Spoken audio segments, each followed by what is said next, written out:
Todos los países del mundo en estos momentos están reformando la educación pública. Existen dos razones para ello. La primera es económica. La gente está tratando de resolver cómo podemos educar a nuestros niños para que ocupen un lugar en la economía del siglo XXI. ¿Cómo hacemos eso? Si ni siquiera podemos anticipar cómo estará la economía la siguiente semana, tal como la actual crisis lo está demostrando. ¿Cómo hacemos eso? La segunda razón es cultural. Todos los países del mundo están intentando resolver cómo podemos educar a nuestros niños para que tengan sentido de identidad cultural, para poder legarse los genes culturales de nuestras comunidades y a su vez formar parte del proceso de globalización. ¿Cómo cuadramos ese círculo? El problema es que están intentando enfrentarse al futuro a base de hacer lo mismo que en el pasado, y en el proceso se están alineando a millones de niños que no ven nada útil al asistir a la escuela. Cuando nosotros íbamos al colegio, nos retenían ahí con la historia de que si trabajábamos mucho y sacábamos buenas notas, posteriormente obtendríamos un título universitario y tendríamos un trabajo. El asunto es que los niños de ahora ya no se creen eso. Y por cierto, hacen bien. Claro está que es mucho mejor tener una titulación que no tenerla. Pero ya no es una garantía. Y especialmente no lo es si el camino hacia ella marginaliza la mayoría de las cosas que tú consideras importante acerca de ti mismo. Hay gente que dice que debemos subir los estándares y que eso sería un avance. Sí, lo deberíamos de hacer. ¿Y por qué no bajarlos? No me he encontrado con ningún argumento que me convenza para bajarlos. Pero, ¿subirlos? Por supuesto que habría que subirlos. El problema es que el sistema educativo actual fue diseñado, concebido y estructurado para una era totalmente diferente. Fue concebido en la cultura intelectual de la Ilustración y en las circunstancias económicas de la Revolución Industrial. Antes de la mitad del siglo XIX no había sistemas educativos públicos. Podías estudiar con los jesuitas, pero solo si tenías el dinero. Pero la educación pública, pagada con los impuestos, obligatoria para todo el mundo, gratuita y además a la vuelta de la esquina, era una idea revolucionaria. Y mucha gente se opuso a ello. Decían, no es posible que muchos niños pobres y de la calle se beneficien de una educación pública. Son incapaces de leer y escribir. ¿Por qué perder tiempo con ellos? Y también se asienta sobre ideas de suposiciones sobre la estructura social y la capacidad de las personas. Todo esto fue dirigido por el imperativo económico de aquel entonces.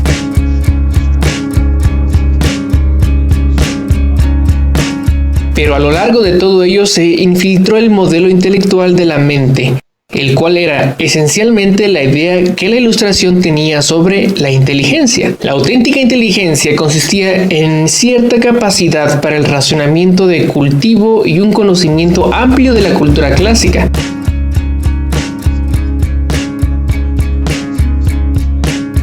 Se puede resumir en capacidad académica. Y esta idea está fuertemente enraizada en la reserva genética de la educación pública. El creer que hay dos tipos de personas, las académicas y las no académicas. Y la consecuencia de eso es que mucha gente que es brillante termina creyendo que no lo es, porque han sido evaluados con cierto concepto de mente. Bien, entonces tenemos dos pilares gemelos, el económico y el intelectual. Y desde mi muy particular punto de vista, este modelo ha causado un caos en mucha gente. Y también ha habido gente que se ha beneficiado y aprovechado maravillosamente de todo ello. Pero la mayoría de los individuos no. Se han visto afectados siendo una epidemia moderna mal ubicada y también ficticia. Esa es la plaga del síndrome del déficit de atención e hiperactividad, TDAH. Este es un mapa de la incidencia del TDAH en los Estados Unidos y el mapa de prescripciones médicas del TDAH. No me malinterpreten. No quiero decir que el síndrome del déficit de atención e hiperactividad no exista. Yo no tengo la formación necesaria para ello.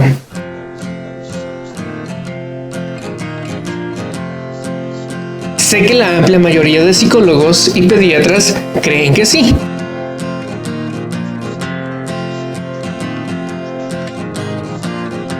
Pero aún es un tema a debatir. Lo que sí me consta es que no se trata de una epidemia. Estos niños están siendo medicados tan rutinariamente como a mi generación le quitaban las amígdalas.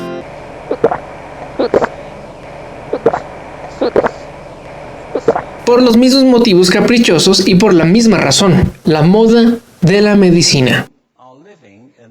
Los niños están viviendo en el periodo más intensamente estimulante de toda la historia de la Tierra. Están siendo acosados con información y les están reclamando su adicción desde todos los medios. Las computadoras, celulares, cientos de canales de televisión y nosotros les penalizamos por distraerse. ¿Distraerse de qué? Cosas que son un aburrimiento en la escuela sobre todo. Me parece a mí que no es totalmente una incidencia el hecho de que la incidencia del TDAH haya crecido paralelamente al incremento de los test estandarizados. A estos niños se les está dando cosas como Ritalin, Adderall, a menudo una medicación bastante peligrosa, solo para hacer que se concentren y se calmen. Pero según esto, el déficit de atención aumenta.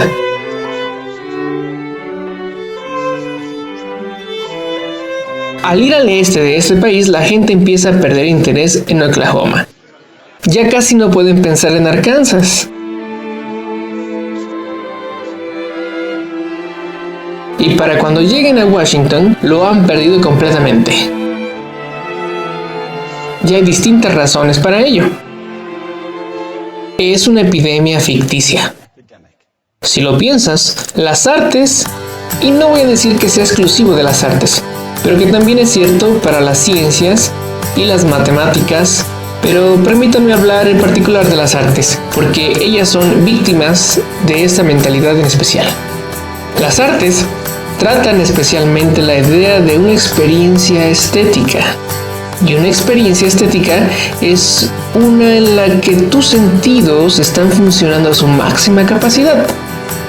Cuando te hallas presente en el momento actual, cuando vibras de la emoción de lo que estás experimentando, cuando estás plenamente vivo.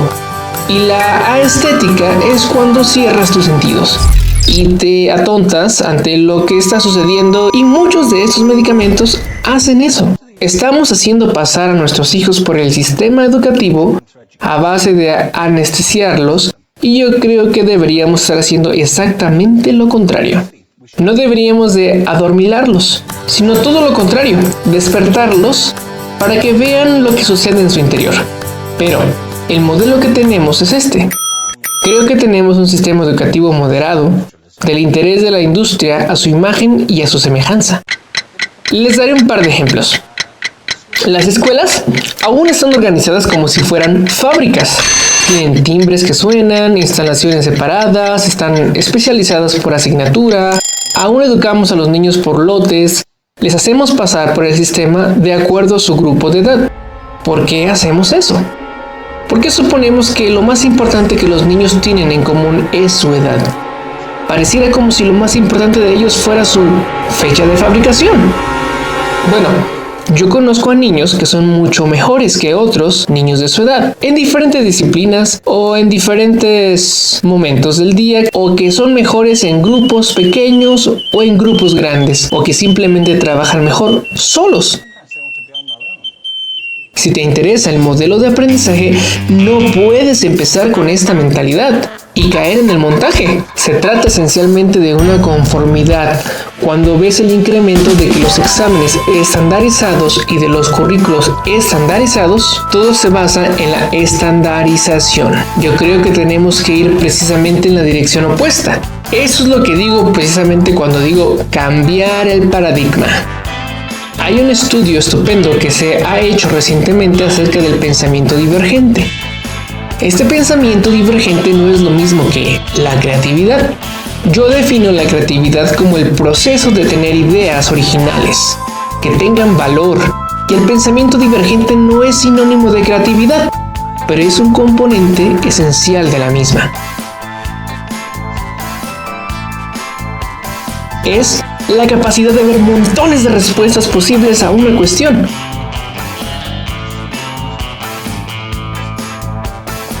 Montón de maneras de interpretar una cuestión. Pensar lateralmente, como lo llamó Edward de Bono, no pensar solamente de manera lineal o convergente. Ser capaz de ver múltiples respuestas y no solo una. Así que yo diseñé un test para esto y voy a inventarme un ejemplo.